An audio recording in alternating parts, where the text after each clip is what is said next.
নমস্কার, সৃষ্টি টিভির সকল দর্শককে আমার বিজ্ঞানের আলো জ্যোতিষ অনুষ্ঠানে জানাই স্বাগত।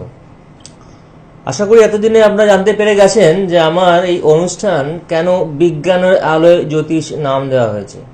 ঠিকই বলেছেন, নামটা আমারই দেওয়া। এতদিনের ভুল ধারণা থেকে সকলকে মুক্তি দিতে এই অনুষ্ঠানের নাম বিজ্ঞানের আলোয় জ্যোতিষ। এই অনুষ্ঠানে প্রত্যেকটা এপিসোডে প্রত্যেকবার আমি বিভিন্ন সময়ে বিভিন্ন রকমভাবে জ্যোতিষ, তন্ত্র এবং বাস্তু এই সকলকে একটা বিজ্ঞানের দৃষ্টিভঙ্গিতে আলোচনা করে থাকি, বিভিন্ন প্রশ্ন উত্তরের মাধ্যমে করে থাকি। আজকে আমি আপনাদের যে ব্যাপারটা নিয়ে বলবো তার আগে একটা প্রশ্ন আপনাদের সামনে ছুড়ে দিতে চাই।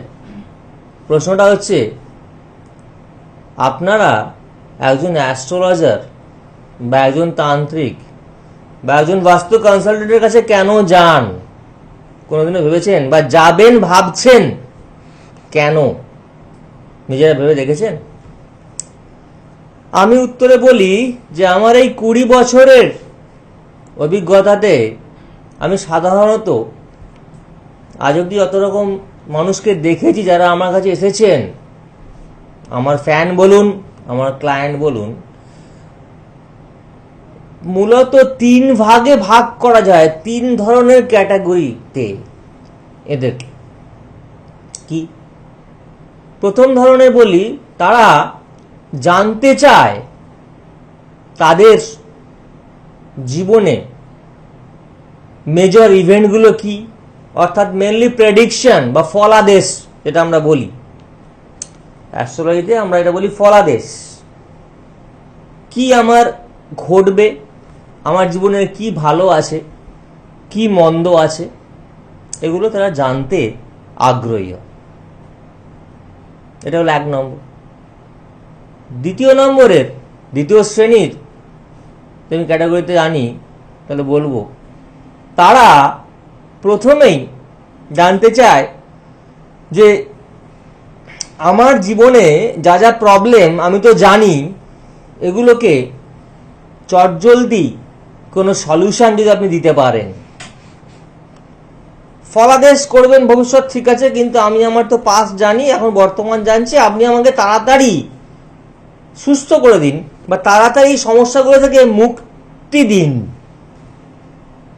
তারা জানার জন্য আগ্রহ প্রকাশ করে। আর তৃতীয় ধরনের যে শ্রেণী, তারা কি চায়? তারা চায় আমি কিছুই করব না, বিনা পরিশ্রমে আপনি আমার সব দিক ভালো করে দিন। সাধারণভাবে আমরা অ্যাস্ট্রোলজিতে মানুষের যে বিভিন্ন দিক আছে সেটাকে 12 ভাগে ভাগ করি। আপনারা জেনে গেছেন যারা মোটামুটি নিয়মিত অ্যাস্ট্রোলজিক্যাল প্রোগ্রাম দেখেন, তাই তো? স্বাস্থ্য, শরীর, কি ধরনের রোগ হবে, সম্পত্তি, আমাদের বন্ধুভাগ্য, বন্ধুবান্ধব, আত্মীয় স্বজন, আমার পড়াশোনা, আমার হায়ার স্টাডি, আমার অ্যাফেয়ার লাইফ অর্থাৎ প্রেমের জীবন, আমার শত্রু, আমার রোগ জ্বালা, আমার জায়স্থান মানে আমার স্ত্রীর জায়গাটা বা স্বামীর জায়গাটা, আমার মামলা মোকদ্দমা ইত্যাদির জায়গাটা, কোনো এভিল এফেক্ট আমি জড়িয়ে পড়বো কি না, কোনো বহুদিন ধরে কোনো রোগে ভুগবো কি না, আমার ওভারঅল ভাগ্য, আমার চাকরি, আমার ব্যবসা, আমার ইনকাম সাশ্রয়, আমার আয়, আমার ব্যয় এবং আমার প্রফেশন, এই সমস্ত কিছু তারা চায় সবগুলো ভালো করে দিই। তাতে আপনি যত যাই বলুন না কেন আমি করব। তাতে যদি বলেন আমাকে গঙ্গাতে নেমে সারা রাত খালি গায়ে আমাকে ডুবে থাকতে হবে, তাও করতে রাজি আছি। সত্যি বলতে কি, এগুলো হয় না। একজন মানুষের জীবনে কখনোই সব কিছু ভালো করা যায় না। যেগুলো ভালো করা যায় সেখানে একজন অ্যাস্ট্রোলজার বা তান্ত্রিক ভালো করতে পারে। অ্যাস্ট্রোলজারের কথাটা আগে আসছি, তারা ভালো করতে পারে। যেখানে করা যায় না সেখানে করতে পারে না। তাহলে সবাই রেমেডি নিয়ে তারা সব কিছু ভালো হতো, প্রত্যেকেই জীবনের সাফল্যের চরম শীর্ষে পৌঁছে যেত, তাই তো? হয় না। ইনফ্যাক্ট অ্যাস্ট্রোলজাররা তারা নিজেরাও সব কিছু সমাধান করে ফেলতে পারে তাদের জীবনে, তারা করতে পারে না। ব্যক্তিগত জিজ্ঞেস করবেন, অনেক অ্যাস্ট্রোলজারের ব্যক্তিগত জীবনে অনেক সমস্যা আছে, তারা যতই বলুক তাদের জীবনের সমস্যা তারা সমাধান করতে পারে না। তো আপনাদের ভাবতে হবে, বুঝতে হবে কোথায় লজিকটা। তার জন্যে একটু আইডিয়া থাকতে হবে। উদ্ভ্রান্তের মতো অ্যাস্ট্রোলজারের কাছে গিয়ে লাখ লাখ টাকা খরচা করে দিয়ে এসে আপনি যদি বলেন যে আমার দুর্ভাগ্য, আমি ঠকে গেলাম, প্রতারিত হলাম, তাহলে এটা আপনাদের ফল্ট, অ্যাস্ট্রোলজারের নয়। কারণ আপনি সাবধানে থাকবেন, এটা আপনার কর্তব্যের মধ্যে পড়ে। আপনার দিকটা আপনি আগে দেখবেন। এটা জেনে রাখুন যে অ্যাস্ট্রোলজিতে আমরা সাধারণভাবে সব রকমের যদি প্রেডিকশন ঠিকঠাক থাকে তাহলে তার রেমেডি দিতে পারি, যেগুলো সম্ভব, যেটা আপনার ভাগ্যে আছে আপনি হবেন। তার জন্য যে বাধাগুলো আসছে, তার জন্যে যদি কোনো গ্রহের প্রতিকার দিতে হয় বাধাগুলো দূর করার জন্যে, তাহলে দেওয়া যাবে। এবং কতটা হবে সেটাও একজন অ্যাস্ট্রোলজার আপনাকে বলে দিতে পারে। আর যেটা হবে না সেটা বলে দেওয়া উচিত, যেটা হবে না আপনি কোটি টাকা খরচা করলেও হবে না। এবার আছে তন্ত্রের কথা। আপনারা সবাই জেনে গেছেন যে আজকাল তন্ত্রেতে সব কিছু সমাধান, তন্ত্রেতে অসম্ভব বলে কিছু নেই। একই কথা বলি, এইটা শোনার সঙ্গে সঙ্গে একটু নিজের সাধারণ বা কমন সেন্সটা অ্যাপ্লাই করার চেষ্টা করবেন। সত্যি কি তাই? এটা কি হয়? তন্ত্র সাধনা বলতে কি বুঝি আমরা? তন্ত্র কি? আমি যে আমার জীবনে কিছু তন্ত্র ক্রিয়া করাবো, আলটিমেটলি আমি কি চাই এবং আমি যেটা চাচ্ছি সেটা কি এইভাবে সম্ভব করা? তাহলে পৃথিবীতে অসম্ভব বলে কিছুই নেই। এই প্রশ্নগুলো নিজের সামনে তুলে ধরবেন। সেই গোড়ার প্রশ্ন থেকে শুরু করি। অ্যাস্ট্রোলজি আমি কিভাবে দেখি, কিভাবে করি, চার্ট বিচার করি, বহুবার বলেছি। একজনের জন্যে, একজন জাতক জাতিকার জন্যে আমি 18 থেকে 20টা চার্ট দেখি। এটাকে বলা হয় বর্গ বিভাজন বা ডিভিশনাল চার্ট স্টাডি করে থাকি। ভারতবর্ষে আজকে এই মুহূর্তে আমি ছাড়া আমার কোনো দ্বিতীয় কোনো সহকর্মী বলতে পারেন এই ফিল্ডে আমার জানা নেই। ভারতের বাইরে আমার প্রচুর সহকর্মী আছে,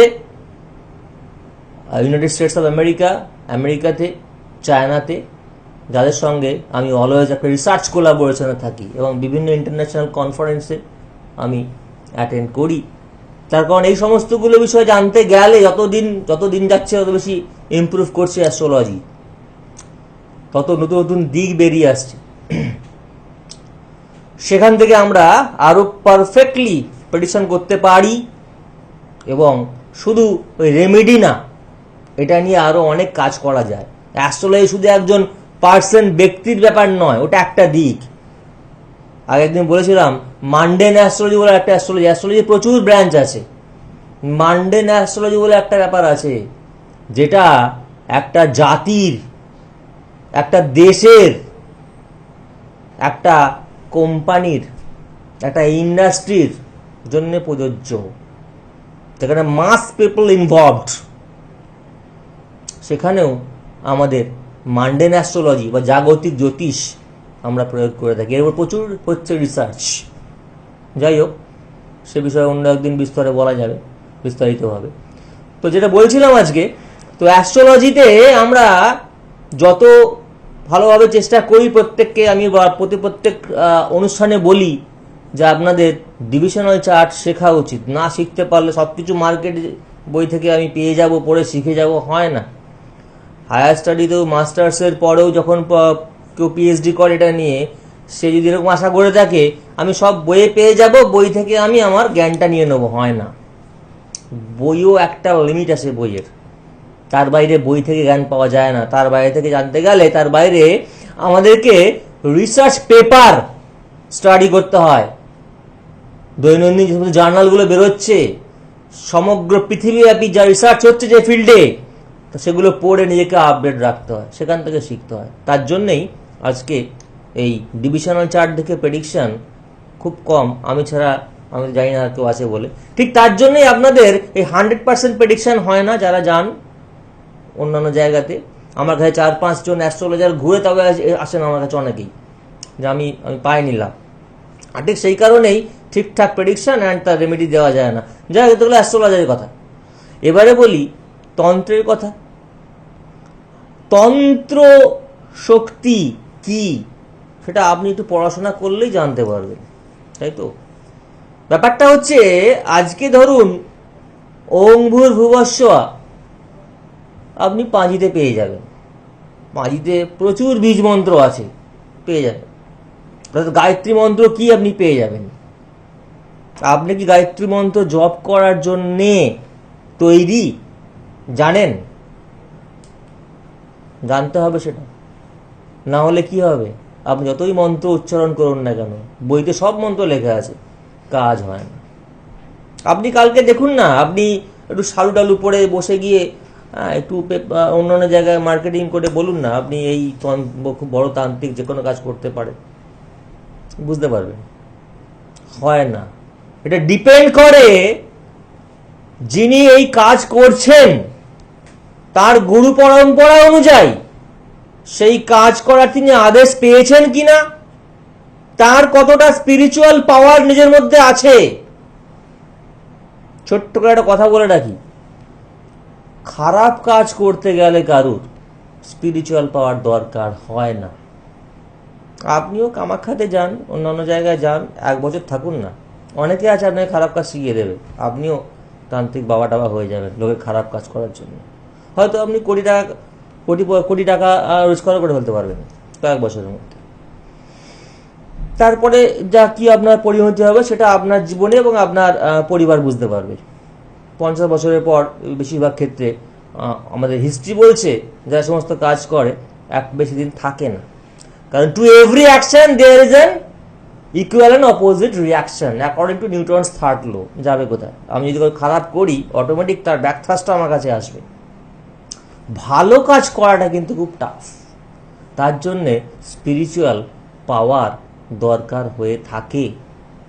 আর সেখানে ভালো কাজ করতে গেলেও কেউ যদি বলে এত দিনের মধ্যে আমি কাজটা করে দেব, ভাবতে হবে সেই ব্যক্তি তাহলে হয় ভগবান, না হলে সে একদম অপোজিট।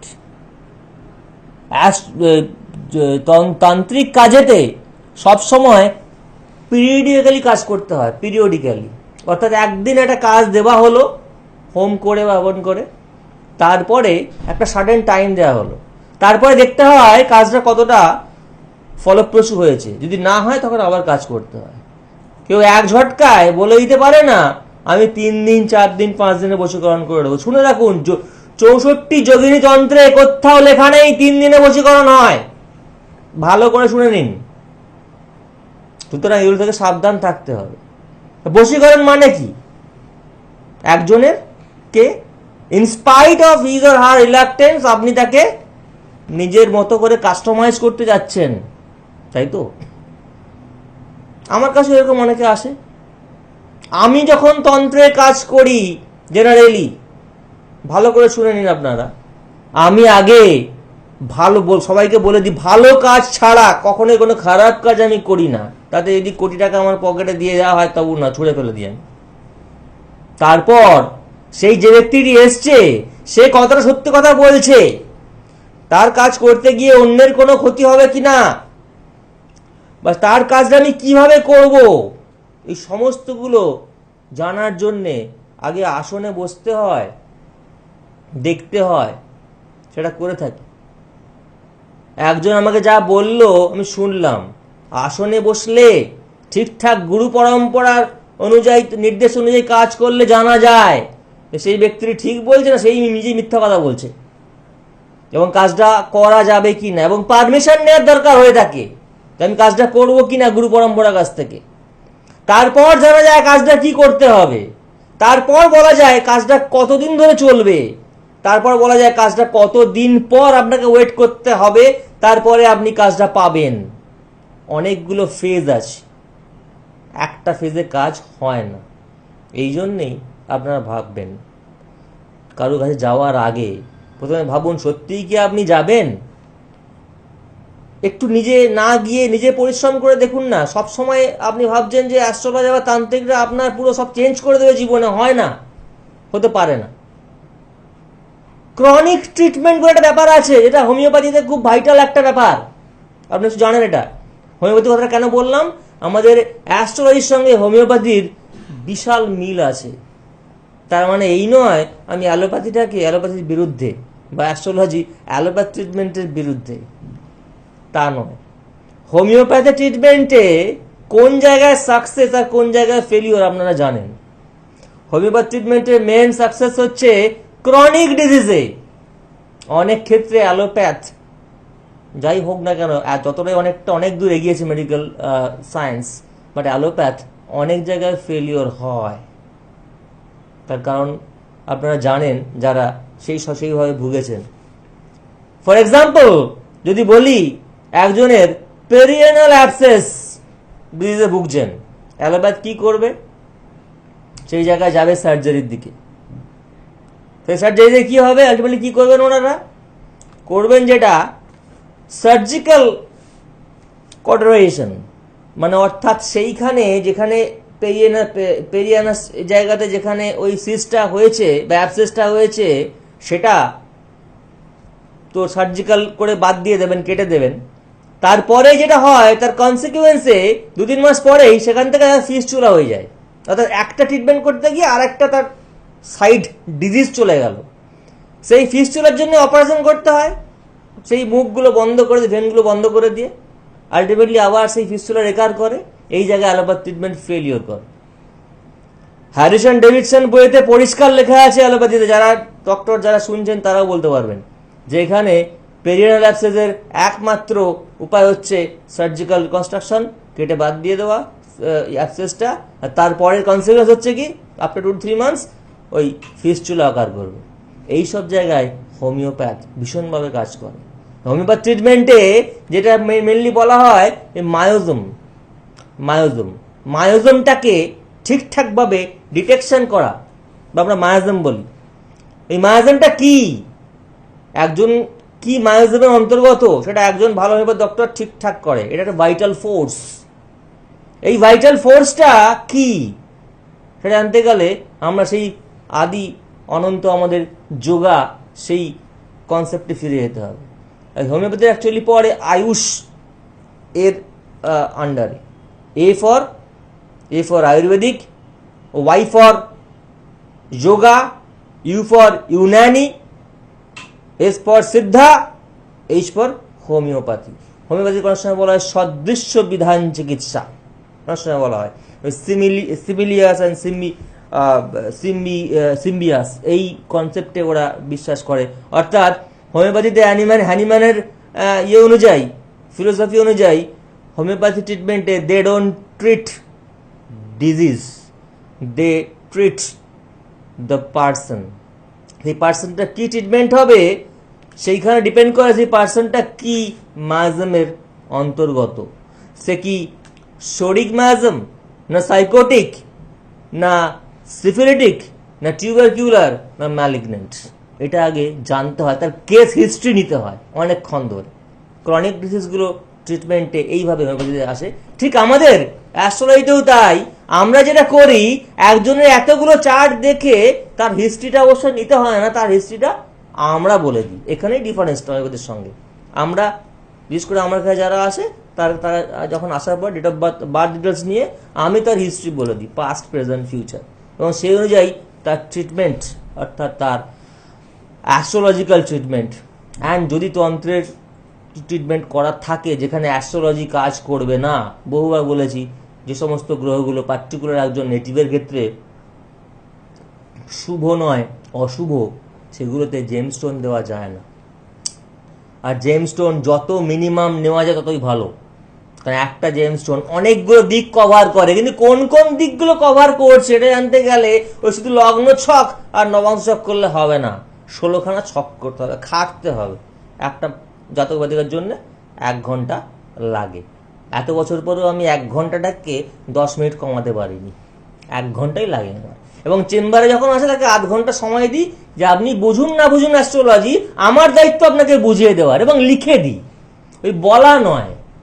ওই D1 D9 করলাম, তারপরে বললাম মুখে, বাকিটা ওই কি স্টোন লাগবে আমি লিখে দিলাম, তারপরে জেনে নিন আমার ইয়ের কাছ থেকে, বাইরে থেকে এই স্টোনটা কত দাম, আমার কাছ থেকে নিতে হবে। এই ধরনের কথাগুলো ছেড়ে একটু অন্যরকম কথা, অর্থাৎ এইগুলো আপনার লাগবে কি না, আর ঠিক যা দিচ্ছি এই, যদি আমি 2 রতি বলি 2 রতি লাগবে, 3 রতি হলে হবে না, আর 4 রতি হলে হবে না, সেটা ওভারডোজ হয়ে যাবে। ঠিক কতটা ওয়েট দরকার, কতটা পাওয়ার দরকার, সেটা ডিপেন্ড করে, সেটা বোঝা যায় এই ডিভিশনাল চার্ট দেখে, অ্যান্ড সেখান থেকে হিস্ট্রিটা বোঝা যায়। তো যাই হোক, যেখানেই যান না কেন, শরীর, স্বাস্থ্য, পড়াশোনা, ডাক্তার, অ্যাস্ট্রোলজার, তান্ত্রিক, একটু যাওয়ার আগে পড়াশোনা করে নেবেন, ব্যাপারটা সম্বন্ধে একটু জানার চেষ্টা করবেন, উদ্ভ্রান্তের মধ্যে গিয়ে ছুটে যাবেন না, তাহলে প্রতারিত হওয়ার প্রবল সম্ভাবনা থেকে যায়।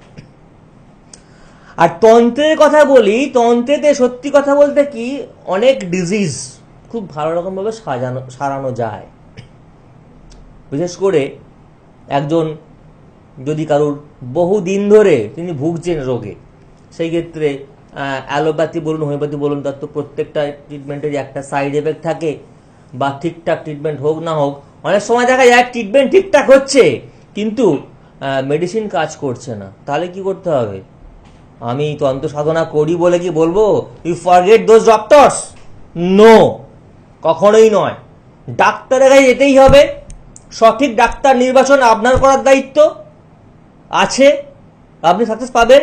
কিন্তু অনেক সময় দেখা যায় যে ডাক্তারের ট্রিটমেন্টে বা ডাক্তারের মেডিসিনে আপনার রেসপন্স করছে না আপনার বডি, তার মানে সেখানে এই সিউডো সায়েন্স যেখানে স্টপ হয়ে যায়, সিউডো সায়েন্স সেখানে স্টার্ট হয়, অর্থাৎ যৌগিক সায়েন্স সেখানে শুরু হয়, সবাই জানে এটা। সেইখানে আমাদের অনেক কিছু দৃষ্টিগোচর হয় না, অনেক এভিল এফেক্ট থেকে যায় অনেকের শরীরে চারপাশে, যেটা কিনা ওই সাধারণভাবে শারীরবৃত্তীয় ক্রিয়া কাজ করতে দিচ্ছে না, সেখানে তন্ত্র লাগে। বহুদিন ধরে ঘুমোতে পারছেন না, তন্ত্র সেখানে কাজে লাগে। আপনি দিনকে দিন শুকিয়ে যাচ্ছেন, কেউ কোনো রকমভাবে কোনো রকম খারাপ পারপাসে কোনো রকম খারাপ কাজ করাচ্ছে কিনা আপনার জন্য দূর থেকে, সেটা তন্ত্রই একমাত্র ঠিক করতে পারে, ডাক্তার ঠিক করতে পারে না। তো এই জায়গাগুলোকে সাবধানে থাকবেন। এইভাবে আপনার জীবনকে একটু ভাবুন, একটু চিন্তা ভাবনা করে ভালোভাবে কোনো আপনার যা অ্যাকচুয়াল রিকোয়ারমেন্ট সেটাকে নিয়ে যান। ওই মরিচিকার পিছনে দৌড়বেন না, ডাক্তার আমার সব ঠিক করে দেবে, অ্যাস্ট্রোলজার আমার সব ঠিক করে দেবে, এটা সম্পূর্ণ ভ্রান্ত ধারণা। আশা করি আপনার আজকের অনুষ্ঠান ভালো লেগেছে, আর যাদের ভালো লাগলো না তাদের জন্য সরি, কিছু করার নেই। I have to reveal the truth. ভালো থাকবেন, নমস্কার।